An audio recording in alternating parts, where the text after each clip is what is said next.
पुढच्या कार्यक्रमाकडे वळूया. रवींद्र गुर्जर यांचा सत्कार. पुणे मराठी ग्रंथालयातर्फे ग्रंथालयाचे अध्यक्ष आणि आजच्या समारंभाचे अध्यक्ष धनंजय बर्वे यांना मी विनंती करतो की त्यांनी पॅपिलॉनचा यथोचित सत्कार करावा.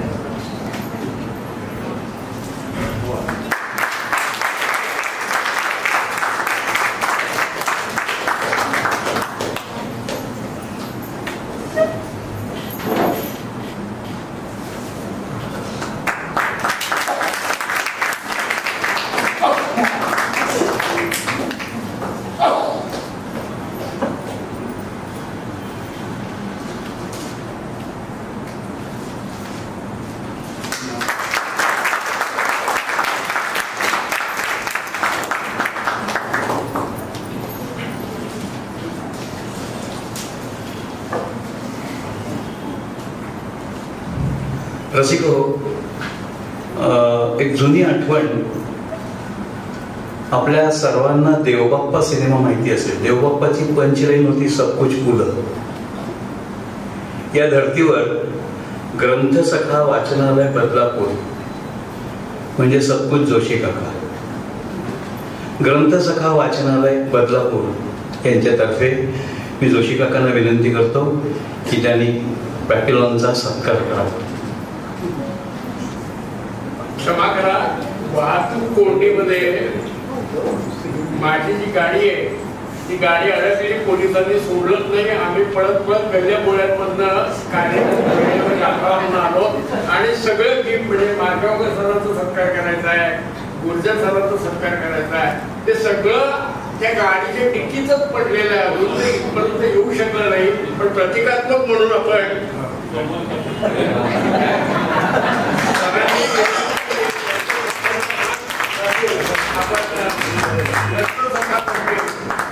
माननीय रवींद्र गुर्जर सरांचा सत्कार करा.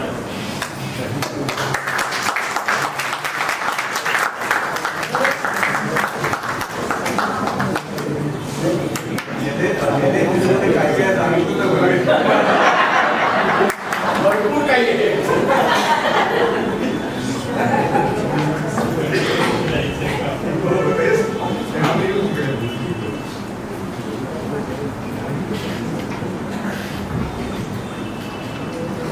ज्यांच्या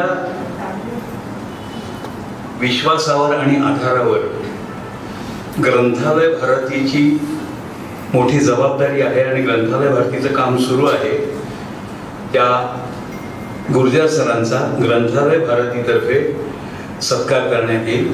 मी डॉक्टर सौ अनुजा कुलकर्णी यांना विनंती करतो की ग्रंथालय भारतीतर्फे रवींद्र गुर्जर यांना सन्मानित करावं.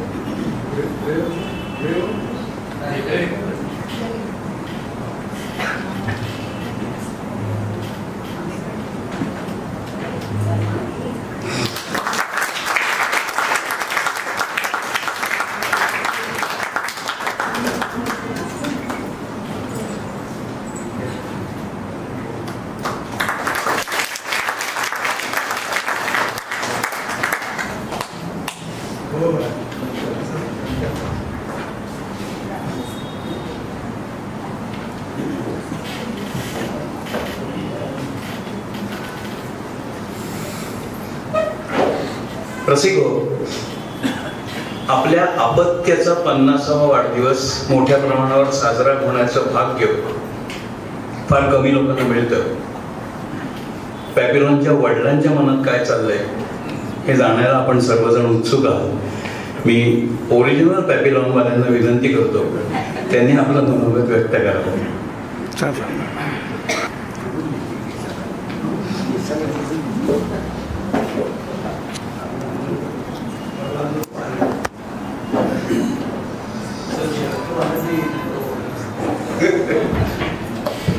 काय करायचं. सगळ्यांना नमस्कार. व्यासपीठावरचे मान्यवर या संस्थेचे अध्यक्ष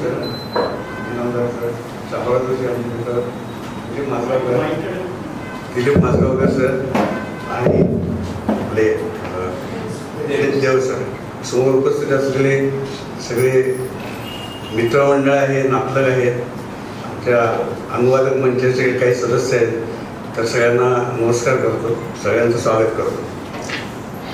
सुवर्ण महोत्सव पॅपलॉनचा साजरा होत आहे. कालचक्राच्या दृष्टीने 50 वर्ष म्हणजे काही फार नाही आहे, पण पुस्तकाच्या इतिहासामध्ये 50 वर्षाला नक्कीच महत्व आहे. ट्रॅफिक जॅममुळे खूप उशीर झालाय. मुद्दे बरेच आणले, त्यातले जेवढे शक्य होतील तेवढे मी कव्हर करतो. माजगावकर सरांनी सांगितल्याप्रमाणे जेव्हा पॅपलॉनचं अनुवाद करायचं ठरलं तर काही काही गोष्टी मला नव्याने कळल्या आणि काही काही गोष्टी मी आता सांगतो. म्हणजे त्याची अशी पद्धत होती की वाचायला त्यांना मजकूर दिला की ते त्या दिवशी एक दिवस घेऊन तिसऱ्या दिवशी सकाळी बोलवायचे. तर त्याच्याप्रमाणे मी गेलो. त्यांनी सांगितलं की ग्रीन सिग्नल आहे, तुम्ही अनुवाद सुरू करा, आपण लगेच माणूसमध्ये घेतोय असं सांगितलं. त्यावेळेला मी त्यांना म्हटलं की हा माझ्या आयुष्यामधलं टर्निंग पॉईंट आहे आणि तो खरोखर टर्निंग पॉईंट आला. झपाटल्यासारखे मी पहिले आणि 70 पानाचा अनुवाद केला आणि अनिल केडेकर, विजय कारेकर सगळे मित्र आमचे 3-4 जण होते. तर कारेकरच्या घरी त्या वाचनाचा कार्यक्रम झाला. 70 पानातले 40 पानं वाचले असतील. सुभाष अवचट तेव्हा हजर होता, सुप्रसिद्ध चित्रकार सुभाष अवचट. तो म्हणाला, रवी अनुवाद निर्दोष आहे, वडाच्या झाडाखाली बस, त्याच्यानंतर ताव घे, एक बोरू आणि शाईची बाटली शेजारी ठेवून तू अनुवाद सुरू कर. दुसरे एक जण होते, त्याचं नाव सांगत नाही, ते म्हणाले की आपल्याला अतिशय सामान्य झालेलं आहे.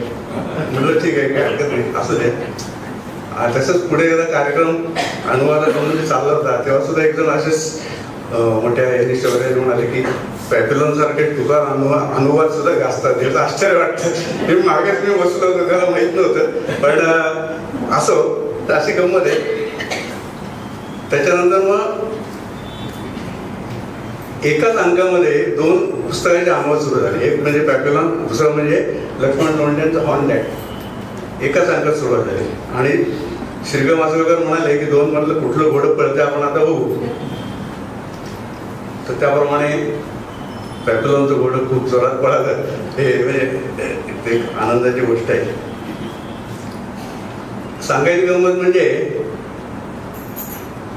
पहिले 2-3 अंक आल्यानंतर ते वाचकांना इतकं ते आवडलं की त्यातले 2-3 जण, म्हणजे कदाचित दिलीपरावांना आठवत असेल किंवा नसेल, 2-3 जण प्रेसवरती येऊन त्याची प्रूफ वाचायचे पुढच्या अंकाचे. आणि त्याच्यात एक कोण होतं सांगितलं तर तुम्हाला आश्चर्य वाटेल. काही गोष्टी मी पूर्वी बोललेलो आहे, कदाचित रिपिटेशन असेल, पण ते ऐकण्यासारखं आहे. बमू पुरंदरांचा मुलगा अमृत पुरंदरे हा तिथे प्रूफ वाचायला यायचा. ही एक गमतीची गोष्ट आहे. तर अशा रीतीने ते क्रमशः येत गेलो. त्याच्यानंतर मग पुस्तक करायचं ठरलं. पुस्तक 5 ऑक्टोबरला पुस्तक झालं. त्या दिवशी आळंदीला आम्ही गेलो, समाज मंदिरामध्ये परत ठेवली. योगायोगाने त्या दिवशी अरविंद पिंगे पुण्यामध्ये होते. आम्ही जे 5-6 जण गेलो, त्याच्यामध्ये डॉक्टर सुलभ अध्यापक म्हणून एक विद्यापीठातले प्राध्यापक होते. आता त्या आज ते येणार होते, आले हा हजर आहेत. त्यावेळेला जे हजर होते त्या आजही हजर आहेत. 50 वर्ष म्हणजे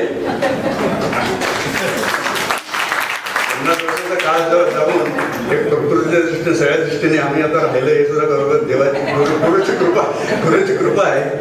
आता संध्याकाळी मग पिंग्यांच्या बरोबर आम्ही ते सपना नावाचं एक हॉटेल होतं संभाजी पार्क शेजारी, तिथे आम्ही जेवण केलं. पिंग्यांच्या बरोबर गप्पा गोष्टी म्हणजे तेच बोलायचे. स्वतः तोंड अत्यंत गंभीर ठेवून बोलायचे आणि इतकं हसवायचे. फार सुंदर तो इतका कार्यक्रम छान झाला. त्याच्यानंतर मग पुस्तकाचं ते आता लोकप्रियता खूपच होती. ते एक सांगायचं राहिलं, ते म्हणाले की कृप बघायला इथे येत आहेत. ते म्हणले टॉल्स्टॉय नावाचा जो एक लेखक होऊन गेला रशियामध्ये, तर त्याचं लेखन क्रमशः यायचं वर्तमानपत्रामध्ये आणि तेव्हा त्याची कृप वाचायला लोक येत असायचे.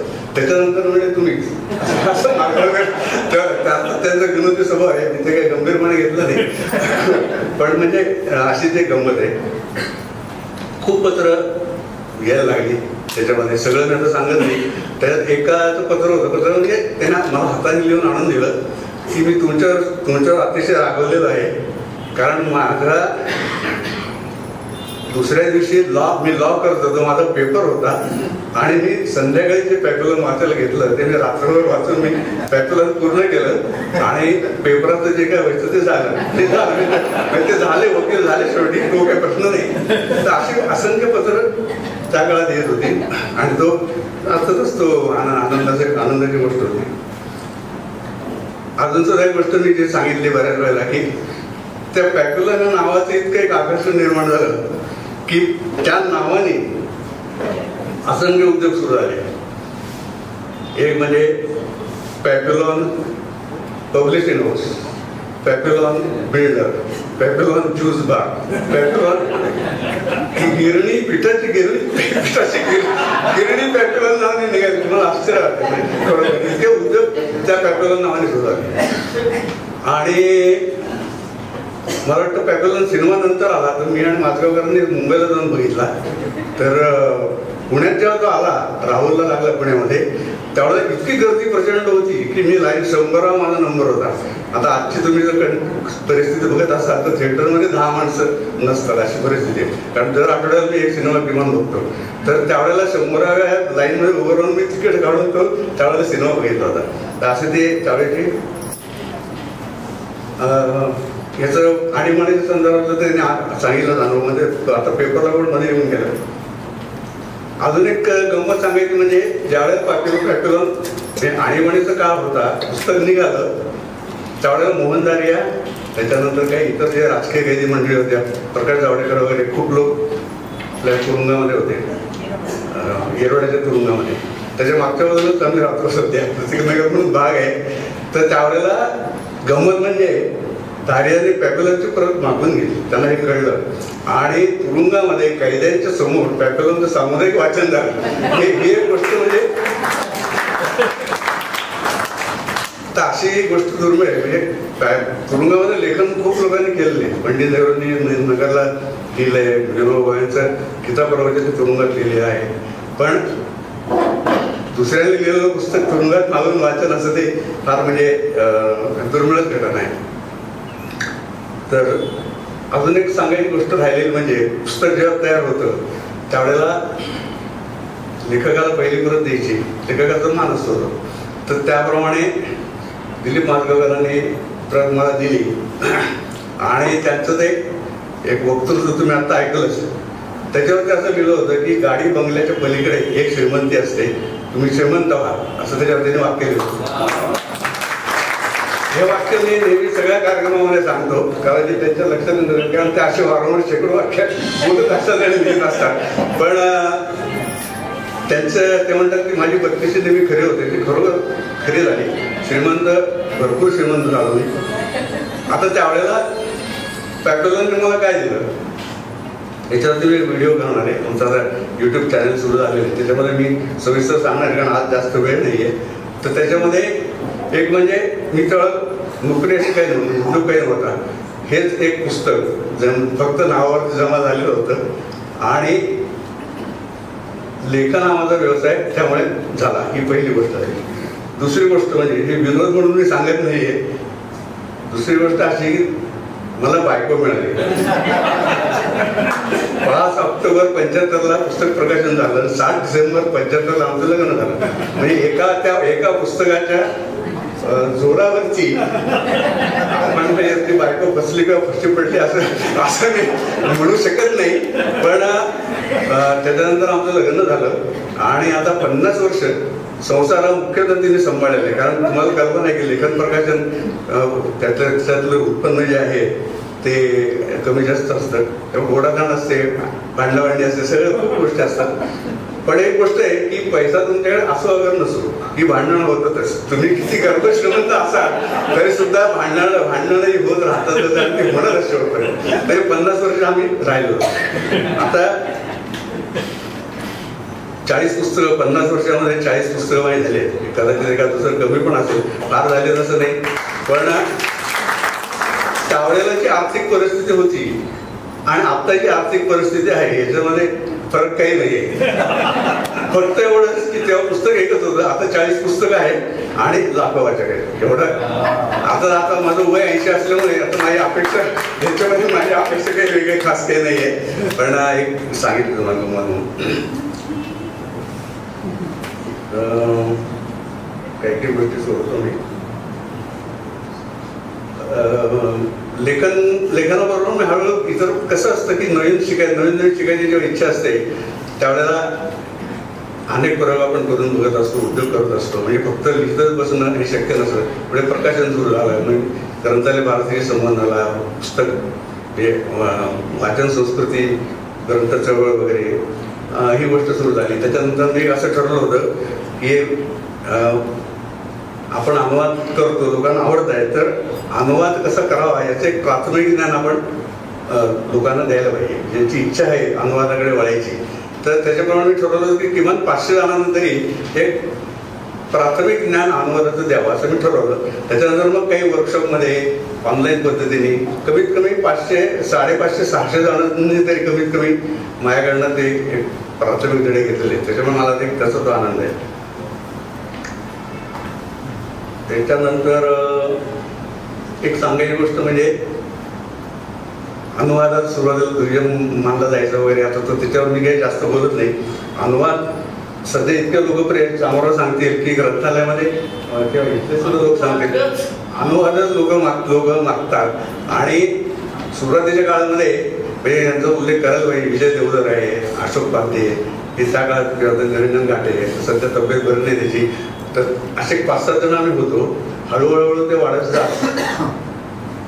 आज मी तिला म्हणजे आमचा अनुवादक मंच म्हणून आमचा एक व्हॉट्सअपचा ग्रुप आहे, तर आमच्या ग्रुपमध्ये 140 जण आहेत. आणि लोकप्रिय ज्येष्ठ असे जे काही अनुवादक आहेत जे आमच्या ग्रुपमध्ये नाहीत अशी किमान 100 संख्या आहे. म्हणजे आज 250 अनुवादक आहेत हे काम करतात. आणि आता फक्त कथा कादंबरीपुरतं मर्यादित राहिलेलं नाहीये. तर अनुवाद हे अत्यंत आवश्यक आहे, हे सांगायला हरकत नाही. ज्यावेळेला अनुवादक मंच आमचा स्थापन झाला तर पहिलं संमेलन आम्ही 5 नोव्हेंबर 23ला इथेच घेतलं, याच ठिकाणी. आणि 100 जण म्हणजे त्यावेळेला ती खरोखर गरजच होती की असा एक ग्रुप निर्माण व्हायला पाहिजे. इथे 100 जण हजर राहिले. दिवसभर सकाळपासून संध्याकाळपर्यंत कार्यक्रम झाला. फक्त 100 रुपये घेतले होते आणि त्याच्यामध्ये सुंदर कार्यक्रम पहिलं संमेलन झालं ते. त्याच्यानंतर आतापर्यंत दुसरं संमेलन कोथरूडला झालं, ते एक मित्र राजेश कुलकर्णी म्हणून आहेत त्यांच्या जागेमध्ये झालं. तिसरं संमेलन नांदेडच्या रामानंद विद्यापीठाने आम्हाला खास निमंत्रण दिलं, तुम्ही आमच्याकडे या, जाण्याचा खर्च करा फक्त, बाकी आम्ही सगळी व्यवस्था करतो. त्याप्रमाणे नांदेडला गेलो, ते सुंदर झालं. आणि 4थं संमेलन आता नाशिकच्या मुक्त विद्यापीठामध्ये होणार आहे दिवाळीच्या नंतर. 2 वर्षात 4 संमेलन, म्हणजे हे सुद्धा एक जरा एक विशेष म्हणायला काही हरकत नाही. आता पुढचा मुद्दा म्हणजे असा आहे की त्याच्यावर मी जास्त बोलणार नाही की अनुवाद आमचा असतो त्याला मूळ लेखकाची परवानगी घ्यायला लागते, कॉपीराईट हा प्रश्न असतो. तर अनुवाद जो करतो त्याला प्रकाशक आणि शक्यतो प्रकाशक कॉन्ट्रॅक्ट करतो मूळ लेखकाबरोबर. आता हल्ली फ्रँकफर्टला, दिल्लीला, इकडे जयपूरला ठिकठिकाणी ह्याचे प्रकाशक आणि यांचे परदेशी जे एजंट असतात त्यांचे नेहमी गाठभेट होतात आणि करार होतात. तर करार नेमकं झालंय का नाही, त्याच्यानंतर किती दिवसासाठी झालाय, त्यांना किती पैसे द्यायला लागतात वगैरे ही गोष्ट अनुवादकाला माहीत नसते. तर ती खरं ह्याच्या पुढे त्या बाबतीत थोडंसं जागरूक अनुवादकाने राहायची गरज आहे.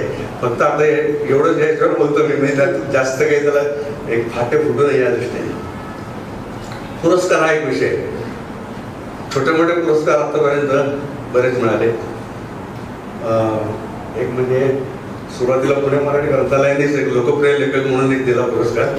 त्याच्यानंतर एकाडोले राजहंस प्रकाशन आणि साहित्य परिषद, तो एक चांगला पुरस्कार अनुवादासाठी असतो. कोल्हापूरला तो मिळाला. तर पुणे मराठीनी त्याच्यानंतर बक्षिसाची रक्कम बऱ्यापैकी वाढवली. त्याच्यामुळे एक पुस्तक मिळालं असं लिहिणार आहे चांगलं की त्याला त्या पुस्तकाला पुरस्कार द्यावा लागेल. मी सांगून ठेवलं की तुम्ही तयारीत राहा एक पुरस्कार, कारण त्या तो पहिला दिला त्याच्याबद्दल आम्ही धन्यवादच आहेत. पण तो एक पुस्तक मी असं घेणार आहे ना, त्यानिमित्ताने लिहून होईल, तर ते पुणे मराठीकडनं मला एक पुरस्कार अपेक्षित आहे. आता गंमत सांगायची म्हणजे 50 वर्ष किमान मी या व्यवसायात आहे, उद्योगात आहे. 50 वर्षामध्ये एकाही साहित्य संमेलनामध्ये कुठल्याही कार्यक्रमात सहभागी होण्यासाठी मला बोलवलं नाही. ही एक खंत नाहीये, हे अनुवादातला कमीपणा नाही किंवा मला त्याच्याबद्दल दुःख म्हणजे थोडंसं बोलवलं असतं तर आनंद झाला असता. तर एकाही संमेलनात बोलवलं नाही. फक्त सांगायचं नाही, परळी वैजनाथला जिथे गोपीनाथ मुंडे स्वागताध्यक्ष होते तिथे निमंत्रण त्यांनी दिलं होतं. माझे सुनील देशपांडे मित्र ते बरोबर होते. त्यांनी म्हणजे जाण्या येण्याचा राहण्याचा सगळा खर्च त्या संमेलनामध्ये केला. आणि दुसरं म्हणजे पुढं त्याला 18 साली संमेलन झालं त्याला आम्ही उभं होतो. काही मित्रांच्या आग्रहामुळे मी अध्यक्षपदासाठी उभं राहिलो. माझ्यापेक्षा ज्येष्ठ श्रेष्ठ लेखक खूप होते, अजूनही आहेत. मी त्याला पात्र होतो फार असंही माझं म्हणणं नाही. पण तेव्हा मी उभं राहिलो होतो आणि तेव्हा निवडणूक असायची. लक्ष्मीकांत देशमुख तेव्हा निवडून आले. त्या संमेलनाला सुद्धा मी आणि आमची सौ दोघांना आयोजकांनी खास निमंत्रण दिलं होतं आणि आमची पूर्ण राहायची व्यवस्था केली. म्हणजे पराभूत उमेदवार हा त्या संमेलनाला आतापर्यंत कोणी हजर राहिले का ते मला माहिती नाही. अशी दोन उदाहरणं सांगता येते. जसं हे संमेलनाला सांगितलं तसं घराघरात वाचली गेलेली पुस्तकं माझी आहेत. म्हणजे सारखं तर अक्षरशः घराघरामध्ये कुठल्याही बारीकसारी गावात गेलो तरी तिथे लेखक भेटतात. फक्त महाराष्ट्रात नाही, मी चेन्नईला गेलो तिथे भेटतो, आग्र्याला गेलो तिथे भेटतो, दिल्लीला गेलो तिथे भेटतो, परदेशात गेलो तरी भेटतो, फ्रान्सला मी गेलो, जर्मनीला गेलो, फार फिरलो असं नाही, दुबई मस्कत. तर ते दुबईला एकदा मी गेला असताना एक कार्यक्रम होता, एक मासिकाचं प्रकाशन होतं आणि काही जण त्या दिवशी मी आदल्या दिवशीच गेलो होतो, मुलीबरोबर कार्यक्रमाला गेलो होतो. त्यांना कळलं की गुरुजन इथे आले. तुम्हाला सांगतो 25 जण गोळा झाले. ते म्हणाले तुम्ही रवींद्र गुर्जर? अहो तुम्ही आयुष्यात भेटत असं कधी वाटलं नाही. आता हे जे काय आहे हा एक मोठा पुरस्कारच मिळालेला आहे. कारण तुम्हाला बक्षीस असं वगैरे नसो, त्याच्यानंतर मग चहा पाण्याला जेवायला वगैरे निमंत्रण. तर असं या लेखनामुळे खूपच आनंदाचा काळ. जसं कार्यक्रमाला बोलून सांगितलं तसं एकाही पुस्तकाला आतापर्यंत पुरस्कार मिळालेला, शासकीय पुरस्कार मिळालेला नाही. आता पॅप्युलर सारखं जे पुस्तक आहे त्याला 5 लाखाचा पुरस्कार मिळाला आहे असं माझं म्हणणं आहे. म्हणजे गंमत म्हणून सांगतो, पण 5 लाख नाही जरी मिळाले तरी 5 लाख वाचक मला पॅप्युलरने दिले, हे एवढी निश्चित गोष्ट आहे. आणि एका वाचकाने मला द्यायचं ठरवलं ते 5 लाख रुपये एक गोष्ट अवघड आहे. ते म्हणजे पुणे मराठीनं जर आयोजित केलं तर निवेदन देऊ, नाही तर ती गोष्ट अवघड आहे फारच. तर असं एक गंमत आहे सगळी.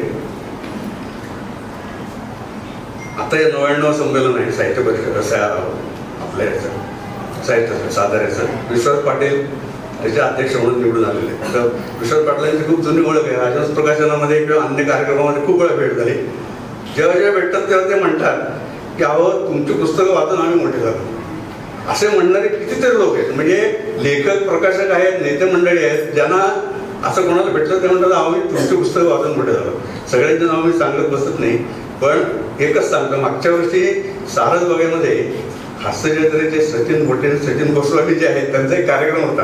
त्या कार्यक्रमामध्ये गेलो होतो. आता मी नेहमी असं फार पुढे पुढे जात नाही, पण ते एक मित्र होता त्यांनी ओळख करून दिली. अरे तुमची पुस्तकं वाचून आम्ही मोठे झालो. अरे म्हटलं वा वा वा, म्हणजे आपली पुस्तकं वाचून लोक तर मोठे होत आहेत. आपलं अध्यक्षपद समजा मिळालं नाही तरी काय हरकत नाही असं आता मी समजून करून घेतले. आता आमच्या अनुवादक मंडळी जे आहेत काही काही जणांनी खूप काम केलेले. म्हणजे एक आहे लेखिका 166 अनुवाद केले, लहान मोठे का नाही 166. एक जण आहे दुसरे आता आज ते आलं त्याने मला माहित नाही 134 अनुवाद केले. एक जण आहे 110 अनुवाद केले. चंद्रकांत मंजाळाचा परत त्यांचं ते आता इच्छुक होते अध्यक्षपदासाठी. 75 पुस्तकं त्यांची प्रकाशित झाली. माझी आता जमकून 40 झाले. पण यातलीच एक जी आहे लेखिका ती मला काय म्हणते की रिश्ते में तुम हमारे बाप लगते हो असं ती म्हणते. म्हणजे जिची 110 पुस्तकं आहेत ती सुद्धा. तर ते बाप म्हणण्याचं कारण असं आहे की ज्या लेखकांचे अनुवाद मला करता आले, म्हणजे मागे पुजं आहे हेनरी शायरात त्याचं तो एकमेव पुस्तक आहे, त्याच्यानंतर बँक 2च पुस्तक आहे. तो काय असा बेस्ट सेलर रायटर नव्हता, पण त्यांनी लिहिलेलं पुस्तक बेस्ट सेलर झालं. म्हणजे अक्षरशः आता किती प्रत्येक कपल्या कोटीमध्ये प्रत्येकाचे कपले असते. तर ते सगळे लेखक मला जे मिळाले, रॉबिन बुक आहे, हॅरोल्ड रॉबिन्स आहे, आपलं गॉडफादरचं लेखक आहे, हे सगळे मोठमोठे लेखक जे मिळाले, त्याच्यामुळे हे जे तुम्ही आमचे बाप आज जे म्हणतात त्या हा पाय 30-40 पुस्तकांमुळे एक त्याच म्हणतात असं मी समजतो. आता एक गोष्ट मी काय सांगतो की अनुवाद क्षेत्र तुम्ही जर निवडलं की मग कुठलाही विषय असं अनुवाद करायची आपली तयारी पाहिजे. त्याला मी 2 उदाहरणं देतो. समजा कोणी अध्यात्मात वरती एखादं पुस्तक असेल तर तुम्हाला एकोहम बहुस्य म्हणजे म्हणतो आपण, किंवा एक शक्ती जी होती ब्रह्मदेव जो ब्रह्म होता किंवा ईश्वर होतो, ईश्वरी शक्ती होती, त्याला असं वाटलं की आपण प्रकट व्हावं. इथपासून ते मोक्ष यामधला कुठलाही विषय आला तरी आपल्याला अनुवाद करता यायला पाहिजे. हे झालं अध्यात्म संबंधी. आणि विज्ञानासंबंधी लेखन करायचं असेल तर बिग बँग जे आहे, जसं एकोहम आहे तसं बिग बँग आहे. बिग बँग थिअरीपासून ते नॅनो टेक्नॉलॉजी किंवा क्वांटम फिजिक्स वगैरे आहे पर्यंत कुठलाही विषय जरी आला तरी आपल्याला लिहिता यायला पाहिजे. म्हणजे वाचकांना ते सोप्या भाषेत समजेल अशा पद्धतीने तसं करत आलेलं आहे मी. आता या संदर्भात अजून बोलण्यासारखं पुस्तक आहे, पण मी आता ते बरोबर नाही वेळ नसल्यामुळे अनेक गोष्टी शिकायची इच्छा माझी होती. मी शिकत गेलो. 75 वर्षाचा मी जेव्हा होतो, आता संपत आणतो कारण ते कार्यक्रम आहे. ॲक्युप्रेशर आपल्याला यावं अशी माझी इच्छा होती. त्यामुळे ॲक्युप्रेशर म्हटलं आपण वर्ग करू. तर ऑनलाईन पद्धतीने शिकवणारे एक होत्या बाई, तर त्यांना ते मी अटेंड केलं. सगळं लवकर उठून त्या 7 वाजता वगैरे होतं. तर त्यांना मी म्हटलं बा माझं वय 75 आहे आणि झोपायचा मला प्रॉब्लेम आहे, रात्री 2-3 वाजता जाग येते, परत झोप लागत नाही. काय तर काय म्हणाले, तुम्ही म्हणाल की तुम्ही आता 75 वर्षाचे झाला आहात, आता तुमची वर करण्याची वेळ झालेली आहे, तेव्हा तुम्ही आता सगळे नातलं मित्रमंडळ मुलं बाळ यांच्यासमोर असं घुलबुल केलं असं सांगितलं. म्हटलं अहो ते माहिती आहे कधी जाणारे भाई, ते आम्हाला माहिती आहे ॲक्युप्रेशर मध्ये झोपेसाठी काही उपाय आहे का हा सांगा तुम्ही. तर याच्यामधनं पण मला सांगायचं काय, त्याला आता 5 वर्ष झाली म्हणजे त्यामुळे 5 वर्ष तरी मी आता राहिलेलं आहे. पण त्यांनी जे सांगितलं की जायची वेळ आलेली आहे ते लक्षात मी घेतलेलं आहे. मागे एक निर्वाह थोडी करायला लागते. घरामध्ये 3-4 हजार पुस्तकं आहेत, त्याचे वितरण करायचे. कोणी मराठीला ह्याच्या आधी मी दिले, ग्रंथसंग्रहाला दिले, पुस्तकं वाटप करायचे, खूप कामं शिल्लक आहे. पण शक्य जोपर्यंत करत राहायचं. यूट्यूब चॅनल लवकर सुरू केलेलं आहे. मला एक आठवतं की जसं जयप्रकाश नारायण गेले म्हणून 2-3 नाव उठली आणि त्यांना श्रद्धांजली पण झाली लोकसभेमध्ये. आणि आपल्या अण्णासाहेब आपले शिंदे नाही कर्वे आपल्या अण्णासाहेब त्याच्यावरती झालं होतं. बोमो करून जरी 2-3 वेळा तरी असं झालं होतं की बोमो गेले म्हणून. तर ते बोमोना मला पत्रकारांनी विचारलं गाव म्हणले अशी बातमी आली. ते म्हणले कसं शक्य आहे, जानेवारीत माझं भाषण आहे कल्याणला, मी असं कसा द्यायचं ते सोडून असं बोमो करून जरी म्हणते. तर आता माझ्यापुढे मला इतकी कामं आहेत. आता यूट्यूब चॅनल सुरू केले, 50 तरी कमीत कमी व्हिडिओ बनवायचे. त्याच्यानंतर ऑनलाईन गुरुकुल सुरू करायचे. नंतर आमचं अनुवादक मंचातर्फे खूप प्रचंड काम चालू आहे. 40 पुस्तकं इंग्लिश टू इंग्लिश ॲड्रेस करून झाले. 15 ते 20 पुस्तकं मराठीची इंग्लिशमध्ये झाले. आणि आता अनुवादासंबंधी काही काम असलं तरी आमच्याकडे विचारणा होते. म्हणजे आमचा तो एक चांगला ग्रुप निर्माण झाला आहे. ती कामं खूप आहेत. 5-7 पुस्तकं माझ्या येत्या वर्षात 5-7 पुस्तकं येणार आहेत. सांगतो ना, ते सांगतो ना मी. आता शेवटाकडे येतो ना ते सांगतो. आम्ही दुनियेचे राजे या नावाने माझ्या अनुभवाचं एक पुस्तक मला करायचं आहे. त्याला चरित्र मी म्हणत नाही, पण एक शब्द श्री सरस्वती आले त्याने माहित नाही मला. तर ते म्हणाले की प्रोफेशनल बायोग्राफी असं त्यांनी शब्द सांगितला. तो मला आवडला. पण प्रोफेशनल बायोग्राफी शब्द थोडा अपुरा आहे. कारण नाटक, सिनेमा, संगीत, प्रवास या गोष्टी प्रोफेशनलमध्ये मोडत नाही. जसं लीला चरित्र जसं एक होतं ना, लीला चरित्र, त्याचा माझ्याला लीला चरित्र म्हणत नाही मी, पण अनुभव चरित्र असं टाईपचं ते पुस्तक मला लिहायचे. तर आमचे असे मित्र आहेत जे साहित्य संमेलनाचे अध्यक्ष पण झाले होते, नाव मुद्दाम सांगत नाही. तर ते 5-6 वर्ष मी सांगतोय मला लिहायचंय. ते भेटले की म्हणतात का होते आम्ही दोन्ही राजे काय त्याचं काय झालं नाही चालू आहे म्हणतात. 2-3 चॅप्टर झाले लिहून. ते शेवटी आत्ता या 2-3 महिन्यापूर्वी साहित्य परिषदेत भेटले. ते असे जवळ आले, हे बघा तुम्हाला अमरपट्टा मिळालेला नाही हे लक्षात ठेवा असं त्यांनी सांगितलं आणि आता लवकर पूर्ण करा. तर आता ते चरित्र जे आहे माझं ते जे पुस्तक आहे ते सुद्धा लवकरात लवकर पुढं करायचं आहे. शॉर्ट फिल्म्स करायचे, नाटक सिनेमाची खूप आवड आहे. 2-3 झाल्या सुद्धा शॉर्ट फिल्म्स, तर ते करायचे. कामं खूप करायचे आहेत. तर असं एकंदर आतापर्यंत जी वाटचाल आहे, खूप गोष्टी करायच्या आहेत, त्या ईश्वर कृपेने पार पडोत अशी इच्छा आहे. आणि शेवटी एक गंमत सांगायची तर लोक भेटले की म्हणतात की तुमचं पॅप्युलन 10 वेळा वाचलं, 12 वेळा वाचलं, कोण म्हणतं 15 वेळा वाचलं. आणि काही जण म्हणतात नैराश्य आलं की आम्ही पुन्हा पॅप्युलन वाचतो. तर ते मी पॅप्युलन जेव्हा लिहिलं त्याच्यानंतर ते मी वाचलेलं नाही. लिहिताना जे काही वाचलंय तर आता पॅप्युलन माझं मी एकदा वाचणार आहे असं ठरवलं. एवढं मी बोलतो. आणि परिणामाचे ग्रंथालयाचे प्रोफेसर बाकी सगळे पदाधिकारी तर मालगावर सर आले, त्यांनाही त्यांचे आभार. हे जो बदलापूरून आले 100 वर्षी जाण्या येण्याचाच खूप खर्च होतो, वेळ जातो, ते पण हजर राहिले. सगळ्या या मान्यवरांचे आभार मानतो. तुम्ही जे सगळे उपस्थित राहिला, तुम्हाला आतापर्यंत ऐकून गेलं शांतपणे, तुम्हालाही धन्यवाद देतो आणि थांबतो.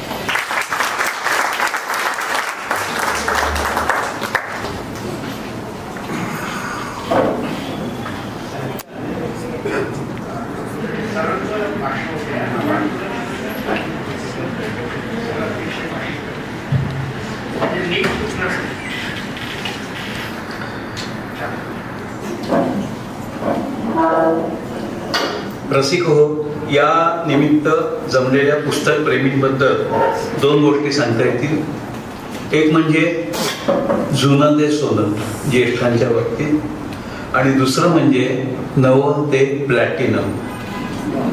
या कार्यक्रमाचं सौंदर्य वाढवणाऱ्या प्रत्येक घटकाचं आभार हे शेवटी मानणारे, पण तत्पूर्वी या कार्यक्रमाचे अध्यक्ष आणि पुणे मराठी ग्रंथालयाचे अध्यक्ष धनंजय बर्वे यांना मी त्यांचं मनोगत व्यक्त करायची विनंती करतो. पण त्याच्याही पूर्वी गुर्जर सरांनी जो पुरस्काराचा उल्लेख केला त्या संदर्भात माझ्याकडे एक निमंत्रण आलेलं आहे, ते मी आपण सर्वांना देतो. निमंत्रण महाराष्ट्र ग्रंथोत्तेजक संस्था पुणे यांचं आहे. संस्थेचा 131वा वर्धापन दिन आणि वार्षिक ग्रंथ पारितोषिक वितरण समारंभ रविवार दिनांक 2 नोव्हेंबर 2025 संध्याकाळी 6 वाजता आयोजित केलेला आहे. या प्रसंगी भाषांतराच्या क्षेत्रातील विशेष कामगिरीबद्दल रवींद्र गुर्जर यांना पुरस्कार प्रदान करण्यात येईल. सर, तुमचं आधीच अभिनंदन. नमस्कार.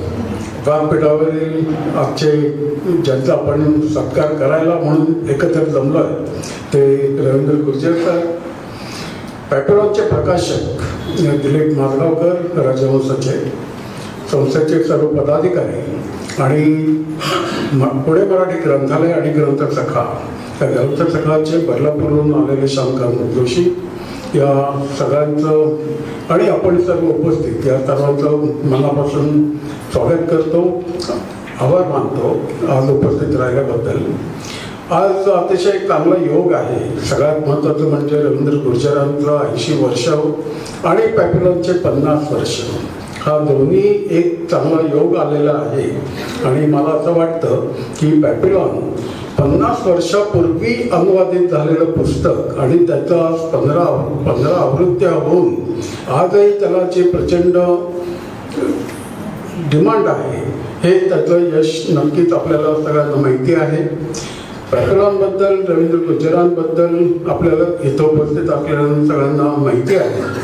पण मला असं वाटतं की रवींद्र गुर्जरांनी सांगितलं की मला कुठला मोठा पुरस्कार मिळाला नाही, पण मला असं वाटतं की पॅप्युलनचे 5 लाख वाचक याचे इतका मोठा कुठलाही पुरस्कार असू शकत नाही. त्याची जी लोकप्रियता आहे आणि जसं आता आपण म्हणतो 50 वर्षापूर्वी अनुवाद करणं हे मला असं वाटतं की सध्याच्या अनेक अनुवाद आपण पुस्तकं वाचतो त्या दृष्टीने 50 वर्षापूर्वी जे पॅपेलॉन अनुवादित झालं ते एक इतिहास निर्माण करणारा अनुवाद होता.